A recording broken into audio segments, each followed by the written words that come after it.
Bonjour à tous, je suis Hissène Ousmane Mamad. Regardez attentivement ces graphiques. Ce que vous avez sous les yeux, ce n'est pas juste une série de chiffres. C'est la cartographie d'une crise invisible qui frappe le Cameroun en plein cœur. D'un côté, une explosion technologique sans précédent. De l'autre côté, 12,2 milliards de francs CFA qui s'évaporent chaque année. Pourquoi notre transformation numérique est-elle devenue notre plus grande vulnérabilité? C'est tout l'enjeu de notre thème. L'audit des vulnérabilités système face aux menaces du dark web. Laissez-moi vous expliquer ces paradoxes. Commençons par la réalité du terrain. Ici à gauche, le Cameroun est en plein boom digital.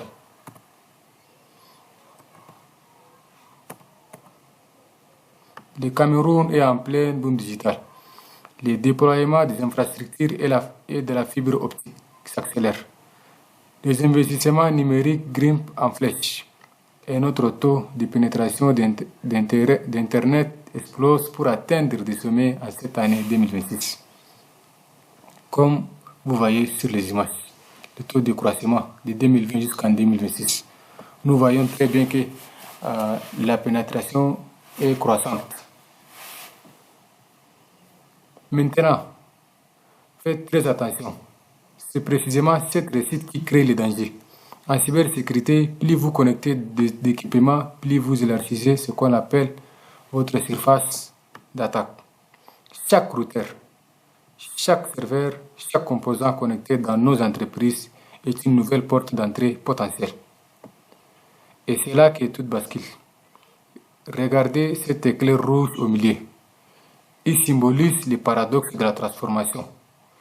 C'est la collision brutale entre notre connectivité et ce que j'appelle la connexion criminelle. Le problème fondamental est simple. Nous déployons des technologies du futur, mais nous les protégeons avec des méthodes du passé. Cet écart de sécurisation est une mine d'or pour les cybercriminels qui rôdent sur les dark web. Ils n'ont même plus besoin de forcer nos systèmes. Nous leur laissons involontairement les clés. Et les résultats se chiffrent en milliards, pas en francs CFA, en milliards, je dis bien. Les données de l'antique sont incapables. Ce manque de rigueur nous coûte 12,2 milliards de francs CFA de pertes financières annuelles. Un impact direct et douloureux sur notre économie. Regardez cette courbe. Nous subissons une hausse de 60% des attaques par ransomware. Ce ne sont pas de simples incidents informatiques. Ce sont des PME camerounaises poussées à la faillite, des indisponibilités des services et des structures paralysées. La cybersécurité n'est plus une option technique, c'est une question de survie.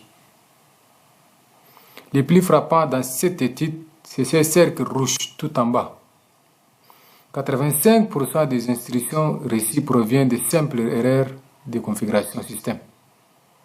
Seulement 15% relèvent d'attaques d'une complicité absolue. Le modus operandi des attaquants du dark web est une véritable industrie, calquée sur cette friche. Un scan de failles automatisé repère nos erreurs. S'ensuit une vente d'accès de nos serveurs aux plus offrants sur les marchés noirs, pour finir par une attaque ransomware dévastatrice. C'est cette scène logique qu'il faut briser.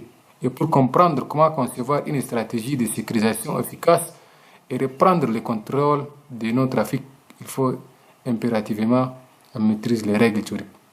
Quels sont les concepts fondamentaux qui régissent ces menaces et comment les décoder? Pour ouvrir cette boîte noire, je cède immédiatement la parole à mon confrère qui va vous détailler les concepts clés de notre architecture de défense. Prenez des notes, la suite est cruciale. Bonjour chers camarades, moi c'est Alain Innocent. Aujourd'hui je vais vous présenter la partie concept clé et les vulnérabilités système. Alors, c'est quoi la vulnérabilité système? Une vulnérabilité système, c'est un point faible dans un ordinateur, un logiciel ou un réseau. C'est comme une porte mal fermée dans une maison. Un voleur peut en profiter pour entrer.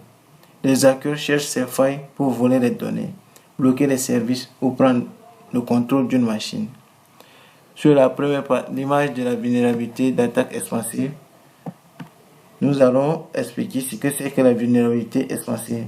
La vulnérabilité expansive, c'est l'ensemble des endroits par lesquels un hacker peut essayer d'entrer dans un système.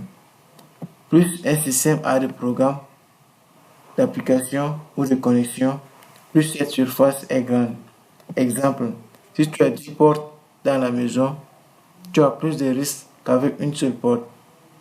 Aujourd'hui, avec Internet, les téléphones, les objets connectés, la surface d'attaque ne cesse de grandir. Sur la deuxième partie du surface de la vulnérabilité, nous allons parler de la correction non appliquée, les patchs. Les éditeurs de logiciels comme Microsoft ou Google découvrent régulièrement des failles dans les programmes. Ils publient alors des correctifs ou patchs, c'est-à-dire des mises à jour qui réparent ces failles. Beaucoup d'entreprises et de particuliers ne font pas ces mises à jour.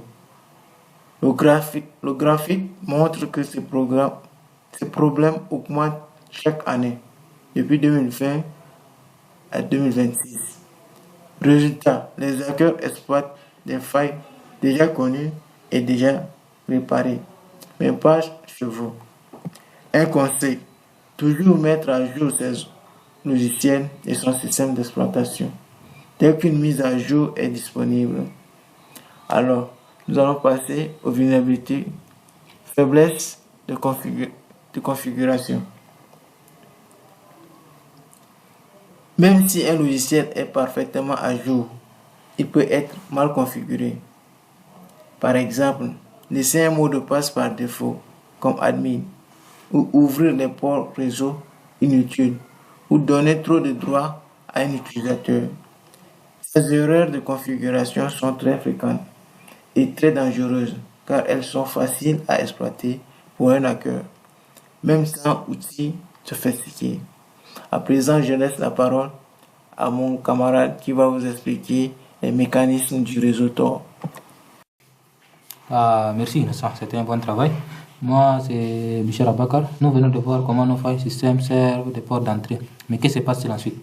Comment ces cyberattaques sont-elles industrialisées et monétisées dans l'ombre? C'est là qu'entre en jeu le dark web. Et pour comprendre l'audit de ces menaces, il faut d'abord percer les secrets de leur invisibilité, la mécanique du réseau Tor. Si le web classique, vous allez directement d'un point A à un point B. Sur Tor, c'est l'inverse. Imaginez envoyer un courrier secret en le confiant à 3 inconnus à travers le monde. C'est le routage en ON que vous le voyez devant ici. Votre connexion rebondit sur 3 serveurs aléatoires appelés des nœuds qui sont dans la figure à droite. À l'entrée, on voit d'où vous venez, mais ignore où vous allez. Le milieu brûle la piste, il ne connaît que le relais précédent et le suivant. La sortie atteint la cible, mais ignore totalement qui vous êtes. Pourquoi parle-t-on? Voyons, parce que vos données sont verrouillées sous plusieurs couches de chiffrement. Comme des coffres-forts imbriqués. Chaque nœud ne possède la clé que pour ouvrir une seule couche. Le résultat est impeccable. Un anonymat total. C'est un bouclier qui permet aux attaquants de revendre les données de nos entreprises en toute impunité. La théorie est fascinante, mais la réalité est encore plus parlante. Nous l'avons testé depuis notre environnement Kali Linux. Nous avons lancé une requête vers le réseau Tor. Regardez notre circuit sur la diapositive. Pour charger une simple page, notre signal est entré aux Pays-Bas, a répondu en Allemagne, pour ressortir aux États-Unis. Si une de nos entreprises subit une fuite de données via cet tunnel, tenter de tracer l'attaquant de manière classique est peine perdue. Ce qu'il faut retenir de cette mécanique, c'est que vouloir attaquer la source sur le dark web est une illusion. L'ennemi est invisible. Face à cette menace asymétrique, notre seule réponse est de repenser nos lignes de défense interne. C'est exactement l'objectif de notre stratégie d'audit et de contrôle des trafics que nous allons explorer dès maintenant. Monsieur le professeur, chers camarades, moi c'est Mamata Elissa. Je vais vous expliquer l'impact des cybermenaces. Pour comprendre l'impact des cybermenaces dans notre contexte, nous devons d'abord analyser l'environnement structurel de notre continent. C'est l'objet de phase première partie, l'Afrique un terrain de chasse vulnérable. Si vous observez les graphiques de la maturité cyber, on note une progression globale depuis 2020. Cependant, en cette année 2026, la maturité cyber moyenne en Afrique plafonne à 2 sur 5, ce qui reste très en deçà de la moyenne mondiale, qui est de 3,6 sur 5. Pourquoi un tel écart? Les données de BSA Africa mettent en lumière des faiblesses techniques majeures sur notre infographie. Un taux critique de 78% des logiciels piratés. Ces systèmes craqués introduisent nativement des ports dérobés, backdoors, au cœur de l'infrastructure et une absence audit annuelle de 80% des structures. Sans l'évaluation régulière, les entreprises naviguent à l'aveugle, rendant la surface d'attaque totalement invisible pour les administrateurs, mais hautement exploitable pour les attaquants. Je passe maintenant la parole à mon collègue Insu qui va vous dérouler les scénarios techniques d'une attaque d'exploitant directement ces failles. Bon, merci Tahir. Effectivement, face à ce manque d'audit et cette prolifération de logiciels non conformes, les cybercriminels déploient une chaîne d'attaque, généralement appelée qu'ils tiennent par ceux qui sont initiés, et extrêmement redoutable ici au Cameroun. Elle se déroule généralement en 3 étapes ou phases, dont je vais vous lister à partir des images présentées. La phase 1, représentée par l'image 1, qui est la paralysie par ransomware. Ici, l'attaquant s'introduit via un crack malveillant et chiffre les serveurs de fichiers, comme le montre la courbe rouge de 2026. Ces attaques sont en forte augmentation.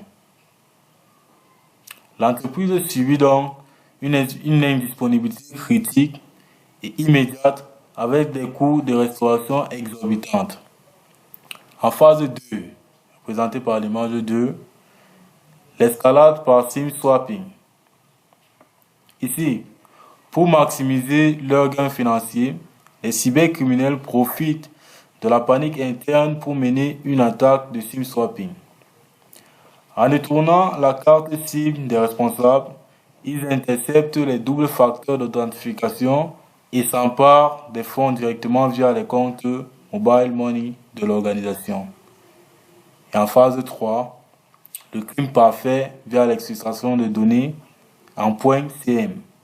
Enfin, l'attaquant usurpe les identités volées pour s'attaquer à la racine de la structure. La gestion des domaines en .cm, le nom de domaine de référence du Cameroun. Les données stratégiques et les rapports d'audit interne sont exfiltrés vers le dark web pour y être vendus. Et maintenant, regardons maintenant le bloc inférieur. C'est la mécanique du cercle toxique du marché noir. Une vulnérabilité non corrigée est vendue sur le réseau Tor comme accès initial. Des groupes de cybercriminels internationaux l'achètent, lancent l'attaque sur nos PME locales et entraînant une fuite massive de capitaux hors de notre économie. Pour ce scénario, nous avons eu à réaliser un proof of concept sur Kali Linux qui démontre la simplicité de cette attaque et que nous allons vous présenter dans la partie suivante de notre exposé. Bonjour à tous, moi c'est Adam Idriss. Monsieur le professeur, chers camarades, messieurs les entrepreneurs, après avoir diagnostiqué les failles sur la partie D et mesuré l'impact dévastateur des attaques en Afrique sur la partie 3, nous arrivons au cœur de notre travail de groupe. Comment sécuriser concrètement une entreprise au Cameroun avec des solutions viables. Notre audit n'est pas une simple liste de recommandations. C'est une architecture de défense en profondeur. Notre stratégie repose sur un principe clair. Si un pirate parvient à entrer, il ne doit pas pouvoir agir. Par exemple, dans une maison, si nous gardons un secret dans une chambre, un voleur qui voulant tenter de prendre le secret qui se trouve dans la chambre, il doit d'abord passer par la porte principale. S'il arrive à entrer dans la cour, il se retrouve face à une chambre qui a une porte avec un cadenas. Le pirate fait contour pour aller voir via le fenêtre pour faire en sorte qu'il entre et reprend les top secrets. Notre objectif est d'abord de lui barrer la route, la porte principale. S'il arrive à entrer dans le cour, nous mettons des cadenas sur la porte et nous blindons le fenêtre pour qu'il ne prend rien de tout ce qui se trouve dans la chambre. Et nous mettons ensuite le caméra de surveillance pour surveiller tous les mouvements et prendre ses captures de photos pour qu'il soit arrêté. C'est la réponse de notre architecture. Pour cela, nous avons supposé 3 piliers techniques que nous avons validés en laboratoire. Le premier pilier, c'était d'abord le durcissement système. Notre premier pilier s'attaque à la surface d'attaque interne, c'est l'assainissement. Nous préconisons un durcissement système radical en utilisant des outils d'abord comme nous avons mentionné dans notre travail ici, comme Ansible pour l'automatisation. Et nous utilisons aussi comme Waizu pour le monitoring.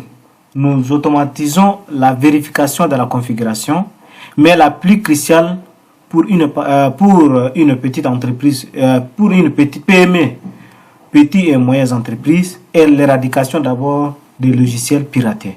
En instaurant une politique technique de whitelisting qui bloque l'installation des cracks, nous supprimons 90% des backdoors dormants qui sont déjà dans les outils qui ont été craqués. Maintenant, ici, nous ne demandons pas seulement de ne pas pirater, mais nous déployons une solution technique qui rend le piratage impossible à l'intérieur du réseau. Sur le pilier D qui est ici, nous parlons de contrôle des réseaux, contrôle des trafics de réseau. Notre second pilier est le contrôle périmétrique ici. Comment arrêter un pirate qui est déjà invisible dans notre réseau? Comme nous avons pris l'exemple de la maison à laquelle où la personne arrive à entrer dans le cours, nous allons blinder les portes. Nous allons mettre le cadenas sur la porte et blinder les fenêtres pour que les top secrets ne soient pas retirés par les voleurs. C'est ici le second pirate viendra. Notre second pilier viendra. Comment arrêter un pirate qui est déjà invisible dans notre réseau? En coupant ses routes de communication vers le dark web. Regardez le graphique qui est ici. Nous interagissons imparfait. Ici, le graphique qui est ici. Nous interagissons imparfait associé à un IPS suricata. Nous n'utilisons pas ces outils de manière standard. Nous les configurons pour bloquer les IP données des sorties de Tor. Même si un pirate a infecté un serveur, il ne pourra pas exfiltrer nos données, ni recevoir des ordres, ni recevoir des ordres de notre serveur de commandement. L'invisibilité est ici brisée par le filtrage de réseau. Puisque dès que le pirate entre, il exfiltre les données et il l'amène sur le réseau dark web que nous avons fait un petit exemple que nous avons démontré comment voilà. Ici, dès que les pirates parviennent à entrer à exfiltrer les données, ils ramènent sur le dark web une page qui est similaire à celui-ci. Ici, si vous voyez, nous avons ici sali l'équipe. Aujourd'hui, je présente un package exfiltré suite à une vulnérabilité, ainsi de suite. Et ici, on nous met un petit l'onglet de téléchargement à laquelle je télécharge les fichiers après avoir acheté. Maintenant, si j'ouvre ce fichier, je trouve directement les bases de données exfiltrées de l'entreprise qui est ici. Nous avons le client-ci avec son nom, son matricule d'abord, son nom, ses numéros, tous ses identifiants. Notre objectif est d'arrêter cela. Et si vous voyez ici, nous avons aussi une petite mention qui est données exclusives dans le dark web. Si on vous dit, on vous parle de données exclusives, cela veut dire que ces données n'ont jamais été vendues sur le dark web.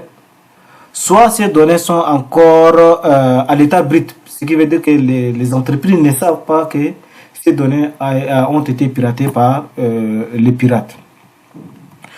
Maintenant, notre objectif est d'arrêter cela comme nous venons de le dire, et l'architecte ici, notre architecte ici empêche de cette exploitation de données. Et ensuite, nous avons dû parler des caméras de surveillance. Maintenant, le pilier numéro 3, la solution numéro 3, monitoring actif et réponse. Ici, nous avons un ISM intégré, centralisation des logs, systèmes et réseaux dans Waizo. Et nous avons aussi alerting intelligent, détection précoce des anomalies de tentatives et un plan de réponse, automatisation de l'incendie des cyber détectés. Messieurs les entrepreneurs, voici comment nous garantissons la continuité de votre activité. Les deux premiers piliers, qui sont le durcissement système et le contrôle des trafics, qui bloquent les attaques. Le troisième, le cerveau de la défense, le ISM Waizo. Ces systèmes centralisent tous les logs. Il peut y avoir qu'une tentative de connexion Tor est lancée juste après qu'un fichier système critique a été modifié. Cette corrélation lève directement une alerte intelligente. Mais surtout, le ISM déclenche une réponse automatique en quelques secondes. Il peut isoler d'abord les serveurs infectés pour protéger le reste de l'entreprise. Vous ne découvrez pas l'attaque 3 jours plus tard. Vous réagissez en temps réel pour protéger vos actifs. En conclusion, notre audit n'est pas une dépense. C'est un investissement en souveraineté économique. En auditant rigoureusement nos entreprises, pilier 1, en contrôlant nos flux de travaux, pilier 2, nous brisons la chaîne criminelle qui va des failles locales du dark web. Notre audit permet de fermer la porte et de surveiller la route. C'est ainsi que nous garantissons une maîtrise de l'environnement cyber pour nos entreprises. Cette vidéo a été réalisée dans le but académique à l'université par les étudiants des universités de Gaoundéré, sous la supervision de l'enseignant Dr Tchakounté, sur l'unité administration, réseau et système. Merci pour votre aimable attention. Je laisse la parole à mon autre camarade pour la partie 5 qui est leçon à retenir. Merci beaucoup. Bonsoir à tous, moi c'est l'étudiant Fonfouti Barel, étudiant en fac sciences à l'université de Gaoundéré. Mon matricule est le 23304 FS. Bon, aujourd'hui je suis censé vous faire part des enseignements et des leçons à retenir suite à notre sujet d'exposé. Sans toutefois tarder, nous allons passer à la première leçon qui est la fausse économie de la gratuité. Qu'est-ce qu'on entend par fausse économie de la gratuité? C'est-à-dire l'utilisation des logiciels que des gens ont conçus pour vendre, mais vous voulez l'utiliser de manière gratuite, donc ça va payer des versions craquées et tout. L'inconvénient majeur de l'utilisation de ces logiciels craqués est qu'ils contiennent parfois des failles qui peuvent permettre aux cybercriminels de les exploiter pour pouvoir rendre vulnérable votre système de sécurité. Ensuite, on peut souligner que l'expertise à l'administration et système est indispensable. D'où la deuxième leçon. Car la majeure partie des cyberattaques réussissent à cause d'un serveur mal configuré ou d'un mot de passe faible. Donc ça facilite dans la tâche aux cybercriminels pouvoir pénétrer dans l'administration et commencer à demander des rançons. Ensuite, pour donc clôturer proprement, nous devons donc investir dans un système de sécurité plus fiable qui devait être l'investissement initial au sein d'une entreprise, car ça vous garantit, bon, pas vraiment garanti, mais ça vous assure au maximum une meilleure sécurité de vos systèmes. Et pour une grande entreprise, elle est indispensable. Donc, on ne doit même plus voir la cybersécurité comme une dépense, mais on doit plutôt chercher à payer les outils de cybersécurité pour lutter contre les cyberattaques, car cela est un investissement à vie pour l'entreprise. En conclusion, on peut donc dire de notre vidéo que le coût de la prévention, des licences et de l'expertise humaine sera toujours infiniment inférieur au coût dévastateur d'une cyberattaque réussie qui peut causer d'innombrables dégâts au sein d'une entreprise. Donc, futurs chefs d'entreprise, investissons sur un système de cybersécurité. Merci pour votre écoute.